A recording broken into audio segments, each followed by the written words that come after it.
Today on Interurban Era, I'm going to teach you how to paint some cast resin scale figures. According to the Association of American Railroads, every locomotive over 45 tons needs at least a two-man crew. In this case, here's a pair of custom resin figures for the shay.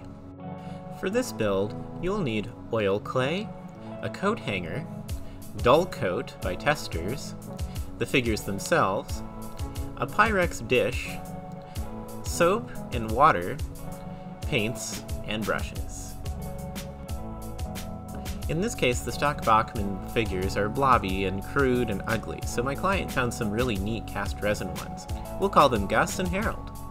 First, they get a bath in warm soapy water for a while to get the resin mold release off of them. Then we set them on a paper towel to air dry, or if you want to speed this up, you can use a heat gun if you're impatient. To their own dismay, I have to drill a large 3/16 of an inch hole in the seat of their pants so I can hold them for painting.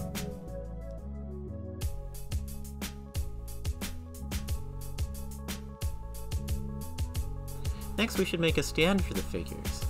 Cut apart your metal hanger that you get from a dry cleaner's, leaving about a 10-inch section bent into an L shape.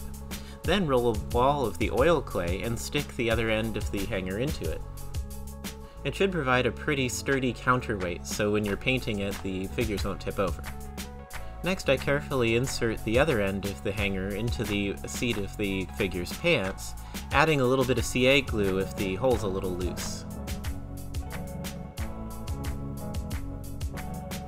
Next is the most important part for resin figures. Liberally spray Testor's Dullcote all over the model itself and let it dry. This will create a clear base for your painting. Next, I start by painting skin tones. I use a complex mix of tans, roses, and browns to get the look I want. Gloves were essential for railroaders since everything in the cab was hot to the touch, or splintery wood to go into the firebox. Common work gloves were tan, light gray, black, and medium brown, all made out of leather. Teens and 20s-era workwear had a very limited color palette, so stay with earth tones, denim blue, and the occasional cream, dark red burgundy, or dark green.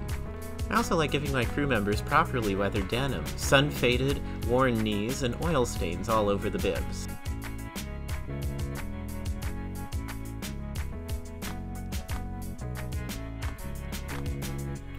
Gus is the more stylish of the two crew members, so his gray gloves match his expensive gray derby hat, custom ordered in his favorite haberdasher in the city.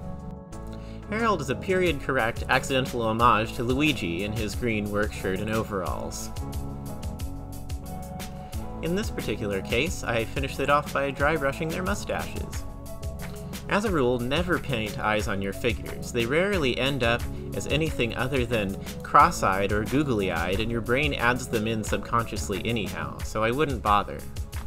As a final note, this tutorial can work in any scale. I've painted N-scale figures from Prizer the exact same way as I have these custom cast resin G-scale figures. Just have fun, mix it up, and make sure to do your research with the proper outfits and color choices. It should be a snap and really fun to do. This is Interurban Era. I've been seriously ramping up the Patreon recently with plenty of blog posts, so follow along with projects behind the scenes. You can also watch and give feedback with the upcoming IE videos in their rough form. Finally, you can learn about scale models, history, and trains, stuff I do not post anywhere else. It's all exclusive on my Patreon.